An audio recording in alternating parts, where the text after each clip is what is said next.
Go ahead. Oke, selamat sore semuanya. Assalamualaikum warahmatullahi wabarakatuh. Salam sehat untuk semuanya. Jadi sore ini saya mendapatkan tugas dari NCD untuk menyampaikan suatu topik yang menurut saya sangat menarik sekali, yaitu adalah how to improve guiding creditor support. Saya ingin memulai presentasi saya dengan menampilkan suatu gambaran angiografi seperti ini. Kita lihat di sini bahwa ini adalah RCA tentunya. Kita lihat osteal take-off-nya di sini menunjukkan adanya bentukannya shape group. Kita lihat juga di sini ada very tortuous, kemudian di distalnya ada CTO. Dan kalau kita lihat bagian yang kiri, left coronary artery, kita lihat sama saja. Ada tortuosity yang sangat berat di sini, juga tampak di sini ada lesi yang sangat signifikan. Dan tentunya kita tahu bahwa ini adalah highly calcified di daerah proksimal dan lehmin. Lalu apa yang terlintas dalam pikiran kita kalau kita punya pasien seperti ini, dilakukan angio gambarannya seperti ini. Tentunya sekilas yang terpintas adalah wajah-wajah teman kita di bedah TKV. Karena tentunya ini akan lebih baik jika dilakukan bypass. Tapi ini menjadi masalah ketika pasiennya tidak mau untuk dilakukan bypass. Dan tentunya yang terlintas berubah. Kalau tadi wajah-wajah bedah TKV, sekarang mungkin yang terlintas adalah gambaran wajah-wajah Dr. Bambang Budiono, Prof. T, Dr. Munawar, Dr. Sunaria. Karena apa? Seperti ini tentunya harus dilakukan oleh orang yang expert dan tentunya adalah harus mempunyai fasilitas yang cukup untuk melakukan tindakan yang appropriate. Lalu akan menjadi masalah besar jika pasiennya tidak bisa dikirim, tidak bisa dilakukan. Dan kalau kebetulan kita memang punya fasilitas, saya sangat menganjurkan jika kita punya pasien seperti ini, jangan dilakukan pada waktu yang bersama. Jadi sebaiknya dilakukan stage PCI, pelajari baik-baik gambaran angiografinya, kita pilih kira-kira strategi apa yang paling tepat, dan yang paling penting adalah mempersiapkan kira-kira alat-alat apa yang harus kita siapkan dalam mengerjakan pasien ini. Terutama salah satunya adalah pemilihan guiding catheter. Jadi kita tahu kalau ada shape group ini yang terbaik adalah unplugged left. Jadi kita harus yakin bahwa kalau kita mengerjakan ini harus tersedia adanya guiding yang mempunyai support yang bagus. Lalu apa akibatnya jika ternyata kita melakukan pada hari yang sama dan ternyata fasilitas itu tidak tersedia? Tentunya sejawat sekalian akan mengalami apa yang saya alami. Ini adalah satu kasus RCA CTO di proksimal. Kemudian pada saat saya minta guiding unplugged, ternyata tidak tersedia. Akhirnya ini yang kita pakai CR. Oke, kita coba, ternyata syukur, alhamdulillah akhirnya wiringnya cross. Tapi pada saat saya melakukan balloon, kita lihat itu ya, guidingnya tampak apa ini, mendal-mendal ya. Susah bahasa Indonesia mendal-mendal ini ya. Jadi tampak di sini, meskipun kita sudah cross, ternyata balonnya tidak dapat menembus lesi yang sangat keras sekali. Dan tampak di sini bahwa guiding supportnya sangat tidak baik ya. Ini yang kita sebut sebagai balloon uncrossable CTO.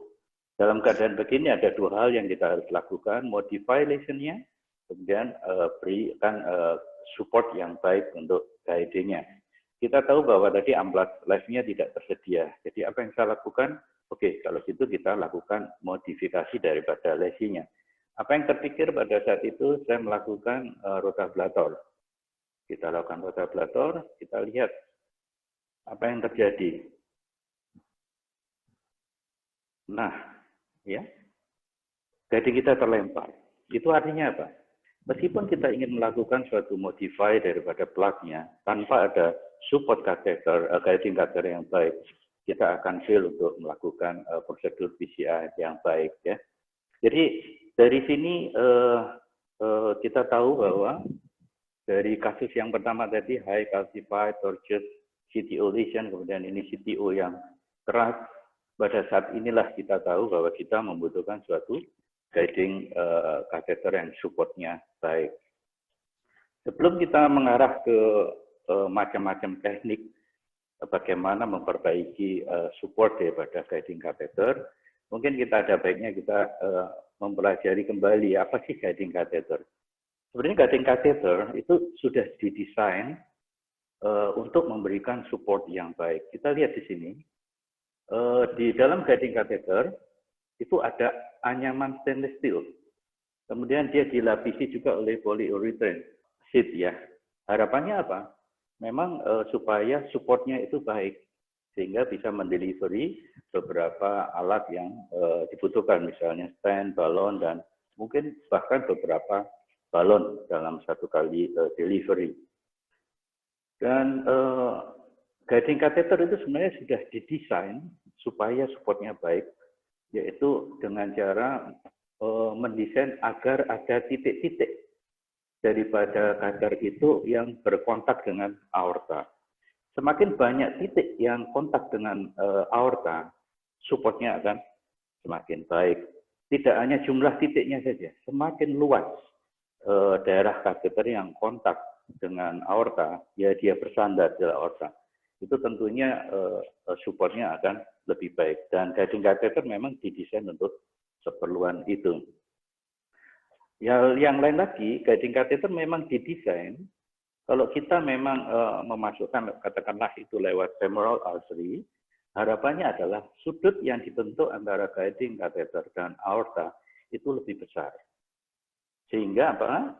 Supportnya akan lebih baik dalam hal ini. Jadi kalau ini angle-nya lebih besar, sudutnya besar, tentunya supportnya lebih besar jika dibandingkan dengan yang sudutnya lebih kecil. Sebenarnya seberapa kuat si guiding itu memberikan backup support? Itu ada rumusnya ini. Ada rumusnya, ini semua rumusnya, itu ditentukan oleh berapa titik dia berkontak dengan aorta, berapa luas dia kontak dengan aorta, berapa sudut yang diciptakan pada waktu kanulisasi. Itu akan menentukan seberapa besar backup daripada guiding aorta. Jadi ini ada rumusnya, ini rumusnya. Kalau ingin tahu bagaimana menggunakan rumus ini, ya jangan tanya saya, mungkin lebih baik tanya ke guru fisika ya. Baik, lalu bagaimana kalau kita sudah menggunakan guiding catheter, tapi supportnya belum cukup? Ada beberapa teknik yang digunakan untuk memperbaiki support daripada guiding. Satu, dengan seleksi yang baik, itu saja kita akan bisa menambah, bisa membuat support itu lebih baik. Ada juga yang namanya passive support, ada yang active support, ada yang extra support wire or multiple body wire, ada guiding, guide catheter extension, juga macam-macam anchor teknik. Ini semua adalah teknik-teknik yang digunakan agar guiding yang kita pakai itu supportnya akan lebih baik. Dua yang di atas adalah appropriate guide catheter selection dan passive support, itu yang sangat dianjurkan oleh BPJS ya. Sedangkan yang 4 berikutnya kurang dianjurkan oleh BPJS karena apa? Ini memerlukan beberapa alat-alat tentunya mahal biayanya dan mungkin saja tidak tercover oleh BPJS kalau kita melakukan teknik-teknik yang 4 di bawah ini. Sehingga perlu sekali kita, kalau banyak sekali pasien kita yang BPJS, kita harus menguasai 2 hal di atas tersebut. Mulai pertama ya kita membahas lebih dalam tentang appropriate guide catheter selection. Bagaimana sih kita memilih guide catheter secara appropriate supaya supportnya itu baik. Ini adalah cara-cara agar bagaimana cara memilih guiding catheter supaya supportnya baik. Jadi kalau kita memilih guiding catheter, pastikan yang kita kerjakan itu left atau right coronary. Kemudian kita tentukan rutenya mana, pakai radial atau pakai femoral. Kemudian location daripada ostiumnya, take off daripada artery, kemudian aortic root size, kemudian degree of tortuosity dan calcification. Ini menentukan kira-kira kateter apa yang akan kita pakai. Jadi misalnya begini, kita bahas yang kedua ini. Kalau kita memang kita ingin melakukan suatu PCI melalui femoral, rutenya femoral, dan kita akan kanulisasi di daerah left coronary artery. Tentunya pakailah guiding catheter yang memang didesain untuk kepentingan itu. Demikian juga sebaliknya, kalau kita mau melakukan transradial right coronary artery, ya pilihlah guiding catheter yang memang didesain untuk keperluan itu agar supportnya lebih baik. Lalu bagaimana memilihnya? Kita lihat. Jadi kalau kita ingin melakukan PCI secara femoral dan kita ingin kanulasi di daerah left coronary artery, ini adalah jenis-jenis beberapa guiding catheter yang ke kanan itu supportnya lebih besar. Tampak di sini adalah yang terbaik kalau kita melakukan secara femoral dan left coronary artery yang terbaik yang supportnya adalah unplugged left. Juga extra backup support EBU dan ICARI left. Lalu bagaimana kalau misalnya right coronary artery? Sekali lagi ternyata yang terbaik adalah unplugged left dan ICARI di sini. Dan yang ketiga adalah multipurpose catheter. Lalu bagaimana kalau transradial? Kita lihat. Kalau kita ingin melakukan transradial untuk kanulasi left coronary artery, backup yang terbaik adalah tetap adalah unplugged left, kemudian EBU dan KIMI. Tapi ini saya tidak pernah memakainya. Dan sekali lagi ada ICARI left di sini. Lalu bagaimana kalau kita melakukan transradial untuk right coronary artery? Lagi-lagi unplugged left yang terbaik dalam hal support, juga ICARI. Jadi artinya apa? Kalau kita ingin melakukan suatu tindakan yang tadi saya katakan very tortuous, kemudian heavy calcified, CTO yang keras, pastikan kita mempunyai tiga katheter, baik itu femoral atau transradial, harus ada unplugged left, ICARI, atau EBU. Paling tidak itu akan memudahkan kita bekerja untuk melakukan tindakan-tindakan untuk lesi-lesi yang saya sebutkan di sebelumnya. Lalu sebenarnya mana yang lebih baik antara radial dan femoral? Dulu saya berpikir femoral pasti akan lebih kuat backupnya. Karena kita lihat seperti rumus tadi bahwa suatu backup daripada guiding catheter itu sangat dipengaruhi oleh titik-titik yang kontak dengan pembuluh darah aorta atau pembuluh darah yang lain. Juga seberapa luas yang kontak dengan pembuluh darah. Juga tentunya sudutnya. Kita lihat ternyata kalau kita melakukan melalui right radial dibandingkan dan left radial dan femoral. Ternyata kalau melalui right radial kita ada 2 poin resisten di sini. Artinya, secara teori tentunya kalau kita melakukan melalui right radial, itu supportnya akan lebih baik. Tapi masalahnya adalah kalau kita melakukan right radial, melalui radial tentunya terbatas pada ukuran daripada guiding. Sedangkan kalau kita memakai femoral, kita bebas melakukan guiding bahkan sampai 8 French. Jadi, mana lebih baik? Saya pikir sama saja. Radial bisa lebih baik, femoral juga bisa lebih baik. Lalu kedua, bagaimana cara kita memilih guiding catheter yang baik? Selain itu, kita harus tahu lokasi daripada ostium dan take off daripada arteri. Ini menurut saya sangat-sangat penting sekali. Kita lihat ada beberapa macam take off daripada coronary ostial location. Kita tahu ada high take off, ada low take off, ada anterior take off, ada superior take off. Tapi juga ada orientasi. Orientasi itu artinya ostialnya itu menghadap ke superior. Kemudian ada yang horizontal, ada yang inferior, bahkan yang klasik adalah ada bentukan orientasi yang hyper group. Dan ini tiap-tiap jenis take off dan orientasi ini tentunya memerlukan guiding yang sesuai. Disinilah kita perlunya memilih guiding yang tepat agar supportnya menjadi baik.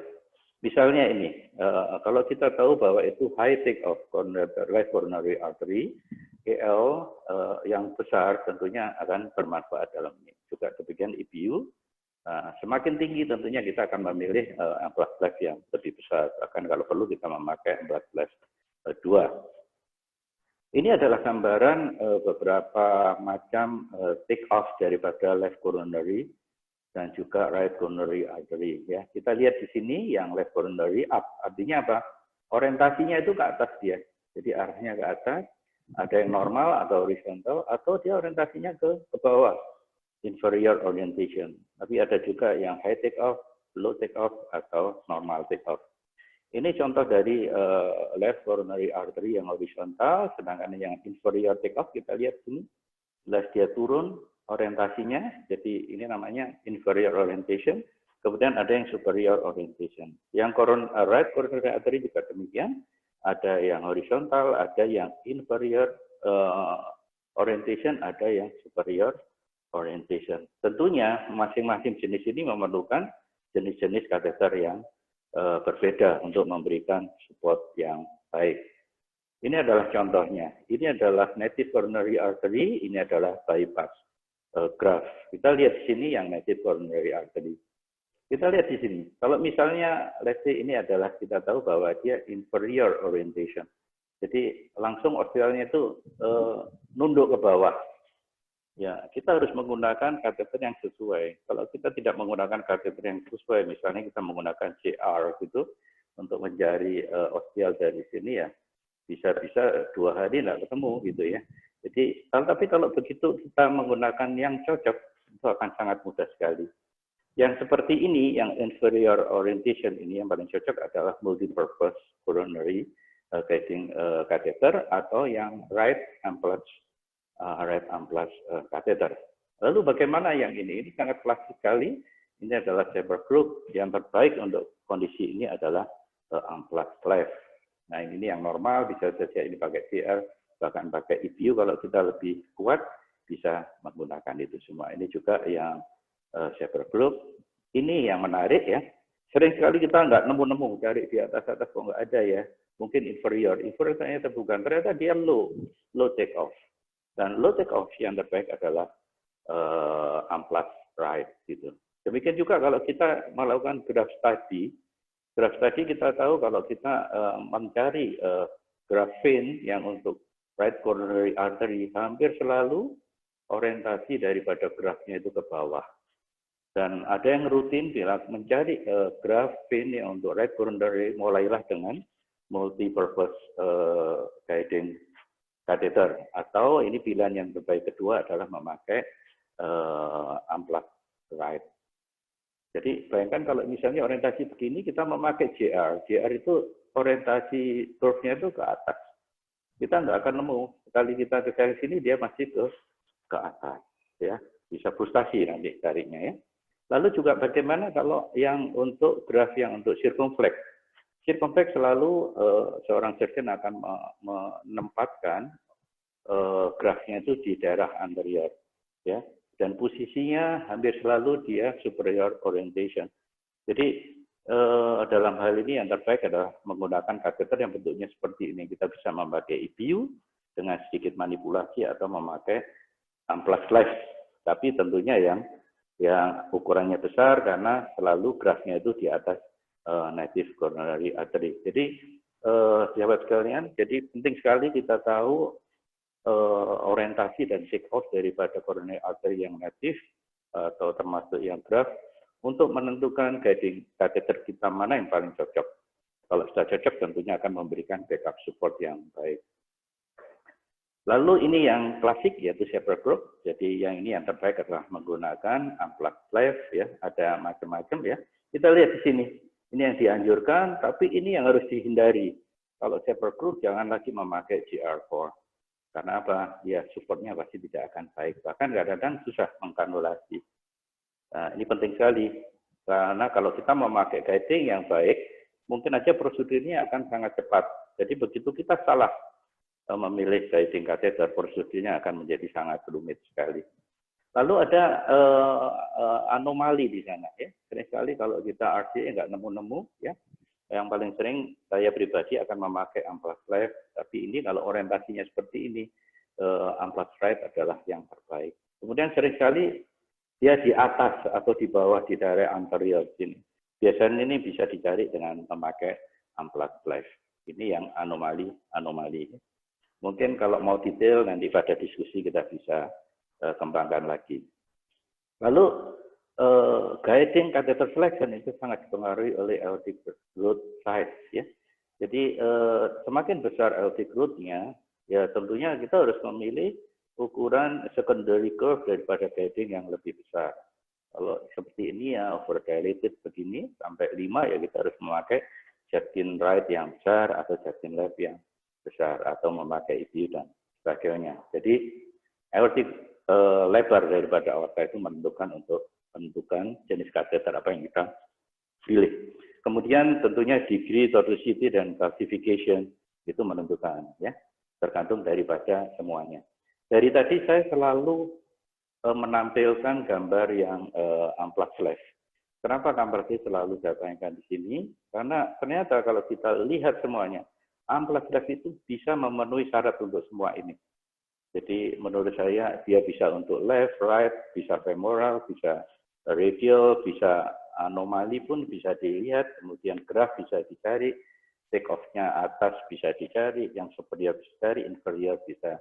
Demikian juga aortic root yang besar itu juga bisa memakai amplas, apalagi kalau tortuous dan kalsifikasi. Jadi saya sangat menyarankan amplas left ini bisa tersedia di catheter lab kita. Lalu bagaimana yang lain? Ada passive support, ada active support. Apa itu bedanya passive dan active? Ini active support, ini adalah passive support. Maksudnya passive support itu tanpa memanipulasi guidingnya, guiding catheter itu sudah memberikan support yang baik.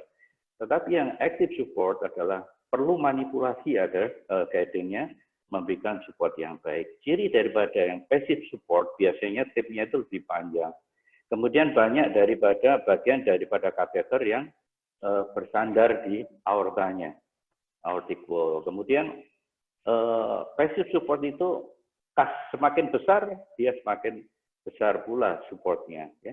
Kemudian primary curve-nya itu stiff, dan dia tapi risiko untuk disectionnya lebih besar daripada yang active support. Sedangkan yang active support justru yang kayak ukurannya lebih kecil, itu lebih mudah kita bisa memanipulasi supaya guidingnya bisa deep seat misalnya, sehingga supportnya lebih baik. Dan biasanya soft tip, tentu saja bisa dimengerti kenapa harus soft, karena kita perlu memanipulasi kateter itu sudah tidak traumatis. Dan biasanya curve-nya yang primary itu lebih fleksibel dibandingkan yang passive support. Ini adalah contoh yang passive support guide, yaitu contohnya adalah amplas left. Ini adalah jenis passive support. Jadi kalau kita sudah menggunakan amplas left, udah nggak usah lagi kita memanipulasi. Karena kalau kita manipulasi justru akan memberikan dampak dissection dan sebagainya. Dan semakin the bigger is better. Is the size is matter? Nah, ini sama saja. Mudah-mudahan tidak ada yang tersinggung dengan pertanyaan ini. Jadi passive support itu artinya semakin besar guiding yang kita pakai, tentunya supportnya akan semakin baik tanpa harus memanipulasi catheter tersebut. Demikian juga keuntungannya semakin besar guiding catheter, kita bisa memasukkan, bisa memfasilitasi beberapa alat-alat sekaligus. Misalnya kita perlu 2 balon, 3 balon, misalnya ada trifurcatio, sehingga dengan menggunakan beberapa balon, kita menggunakan anchor teknik akan memberikan support yang baik. Lalu bagaimana kalau transradial? Karena kita tahu transradial rata-rata 6 French sudah cukup besar. Ya, kita bisa menggunakan guiding catheter yang lebih besar kalau kita menggunakan slender seat atau yang seatless, sehingga kita bisa menggunakan guiding yang ukurannya lebih besar. Atau bahkan kalau misalnya femoral melalui femoral artery, kita bisa menggunakan long seat, terutama long arrow, ya, karena dia ada metal di sana, sehingga tentunya itu akan memberikan support yang lebih baik. Lalu bagaimana yang aktif? Ini yang menarik, ya. Karena kita perlu manipulasi di sana supaya guidingnya memberikan support yang lebih baik. Ini salah satu active support, yaitu melakukan deep guide engagement. Ya. Lalu bagaimana melakukan deep seating? Itu ada teknik-tekniknya sendiri, berbeda antara yang LED sama RTA. Kalau RTA, kita manipulasinya itu biasanya clockwise, ya, dengan memberikan clockwise, ya. Kemudian wire-nya itu ditahan, kemudian kita masukkan sambil rotasi clockwise, itu guiding-nya akan bisa masuk lebih dalam. Beda dengan LED, justru manipulasinya adalah secara counter clockwise. Ini yang kita melakukan deep seating. Ada cara yang lebih baik, yaitu dengan anchor balloon, ya. Kalau kita ingin deep seated di sana, masukkan wire, taruh balon di bawahnya, kembangkan, kita bisa memasukkan guiding lebih baik. Caranya macam-macam, nanti kita bahas pada saat anchor teknik. Ini adalah deep throttling, jadi membuat guidingnya itu masuk dalam sekali dengan manipulasi secara anchor teknik, distal anchor teknik, sambil merotasi sesuai dengan apakah dia right coronary atau left coronary artery. Lalu yang lainnya adalah bagaimana memanipulasinya, yaitu dengan menggunakan guide catheter extension. Mungkin Dr. Bambang masih ingat ya, kalau dulu itu nggak ada ini guide liner, ada Gagila, itu nggak ada. Dulu ada mother in child. Mother in child itu sangat ribet sekali, karena sistemnya adalah memakai sistem over the wire. Begitu diciptakan yang monorail, guiding catheter extension, sudah kita tidak pernah lagi memakai mother in child. Meskipun mungkin karena guidingnya akan, supportnya akan lebih baik pada mother in child karena mereka memakai sistem monorail. Nah, ini adalah salah satu contoh jenis guiding catheter extension, yaitu Gagila dan guide liner. Ya, ini yang Gagila yang pertama ya. Keluaran pertama menunjukkan Gagila lebih baik daripada guide liner. Dilihat dari internal diameternya yang lebih kecil, outer diameternya lebih kecil, sehingga dia bisa defisit lebih baik dibandingkan dengan guide liner yang V2. Tapi sekarang sudah ada guide liner yang V3. Dengan guide liner yang V3 ini, yang menarik adalah dia mempunyai ukuran yang lebih kecil, yaitu 5 frame sekarang. Dan kalau kita lihat desainnya, ada namanya half tube di sini.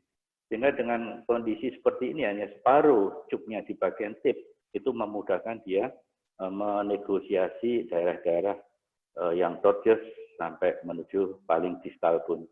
Kemudian Gagila juga tidak mau kalah lagi, dia mengeluarkan produk yang terbaru, saya tidak pernah pakai yang ini. Tapi sayangnya dia tidak punya yang 5 frame, tapi dia ada perbaikan dalam hal hidrofilik coatingnya. Katanya lebih licin dan short daripada kateternya itu didesain khusus sehingga tidak ada gesekan daripada material balon stent yang kita delivery, sehingga deliverynya akan lebih baik. Jadi ini kira-kira guiding catheter extension. Meskipun ini didesain dengan baik, gini. Lalu bagaimana sih mekanisme guiding extension itu membuat guiding catheter kita lebih baik? Kita lihat gambar di sini ya. Kalau kita memasukkan guiding extension di sini, apa yang terjadi? Dia merubah shape daripada catheter guiding kita. Ini adalah JR, kemudian dimasukkan guiding extension. Dengan memasukkan guiding extension, merubah shape JR menjadi seperti amplas. Sehingga dengan cara ini banyak titik-titik yang tersentuh oleh dinding, sehingga supportnya akan lebih baik. Demikian juga kalau kita berhasil memasukkan lebih dalam, semakin banyak kontak dengan pembuluh darah, semakin kuat dia backup supportnya. Inilah mekanisme bagaimana guiding extension memberikan support lebih baik dibandingkan dengan guiding catheter yang biasa. Nah, kalau kita susah mendelivery, ada macam-macam teknik di sini. Ada torpedo, ada inchworm, ada anchor, dan unseating teknik ya.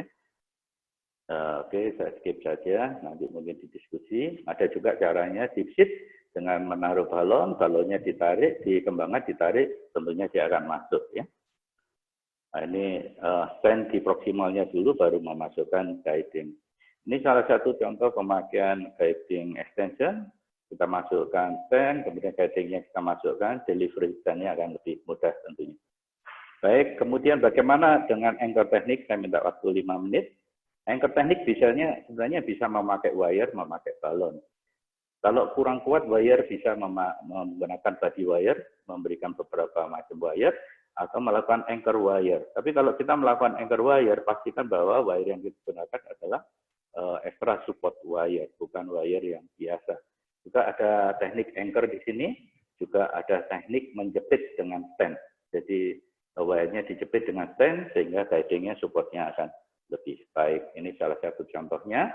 Kita melakukan anchor wire dengan menggunakan grand slam sehingga kita melakukan prosedur lebih mudah. Lalu bagaimana dengan anchor balon teknik? Ada 3 macam basically, yaitu head branch anchor, ada proximal anchor, dan distal anchor. Ini adalah head branch anchor. Ini sering kita lakukan, saya pikir semuanya. Kalau supportnya perlu lebih banyak, kita masukkan ke cabang, kita balon. Kadang-kadang kita tidak perlu menginflate ya. Kalau misalnya pembuluh darah itu sangat penting, memberikan kolateral ke tempat lain atau memberikan ke daerah seperti es anut di sini, karena kita tidak perlu menginflate, cuma naruh saja di balon sudah memberikan support yang baik. Ini yang kita sebut sebagai side branch anchor. Kemudian ini adalah yang proximal anchor atau coaxial anchor. Kita kembangkan balonnya di depan daripada lesi, baru kita lakukan manipulasi. Biasanya menggunakan over the wire balloon. Ini yang baru yaitu center cross. Dia akan memberikan support yang bagus dengan mengembangkan bagian di daerah proximal lesi. Ini yang terakhir mungkin Dr. Bambang. Jadi ini adalah step by step of distal anchor technique. Jadi kalau misalnya ada lesi di sini, kemudian kita tidak masuk, yang kita lakukan, masukkan wire yang kedua. Dari wire kedua, kemudian masukkan balon, balonnya dikembangkan, kita dorong, atau kita tarik balonnya, otomatis guidingnya akan masuk. Itu guidingnya masuk, guiding extensionnya masuk, ya kita baru mendelivery balon. Tapi hati-hati menggunakan teknik ini, kita harus fresh, jangan lelah, jangan lagi hatinya tidak baik, karena kita harus fokus. Saya pernah sekali begitu, saya pakai anchor distal sini, balonnya saya kembangkan, kemudian setnya saya turunkan di lesi, kemudian setnya saya kembangkan. Saya lupa kalau balonnya masih di distal, sehingga balonnya yang distal terjerat oleh stent. Ini caranya yang distal anchoring, dengan memasukkan balon, kita membuat guidingnya menjadi seperti unplugging, yang disebut unplugging. Dengan cara ini supportnya akan feedback sehingga stent akan lebih mudah masuk. Atau juga bisa membuat deep seat daripada guiding extension di sini, balon dikembangkan, balonnya ditarik, mendorong guiding extensionnya, tentunya guiding extensionnya akan bisa masuk di dalam. Ini yang terakhir slide, ini menarik sekali, saya ambil dari salah satu referensi. Kita tahu bahwa kalau kita melakukan side branch anchoring, itu kita harus, pertama syaratnya harus punya side branch itu sendiri. Kalau ada side branch, kita pastikan itu bukan side branch yang memberikan support ke pembuluh darah yang lain, kolateral. Kalau itu tidak ada side branch-nya, apa yang kita lakukan? Yaitu memakai distal anchor. Tapi kalau balonnya tidak bisa menembus daripada lesi itu bagaimana? Side branch nggak bisa dipakai, distal branch nggak bisa dipakai. Ini salah satu teknik yang menarik. Ini adalah CTO daripada RCA, kemudian di cross, kemudian balonnya tidak bisa masuk, tetapi dia tidak punya side branch di sini. Apa yang dilakukan? Kemudian melakukan double catheter, melakukan retrograde approach, kemudian memasukkan balon sampai di distal daripada wire di RCA, kemudian wire-nya dijepit dengan balon itu, kemudian memasukkan material baik itu extension, stent atau balon akan lebih mudah. Tapi itu Dr. Bambang sebagai kesimpulan, test of suitable guiding catheter is based on various patient characteristic and procedural and complexities. Appropriate catheter selection, improve guiding catheter support, passive and active support is useful strategy to make better support, including anchor technique. Terima kasih Dr. Bambang, mohon maaf kalau ada kelebihan waktu.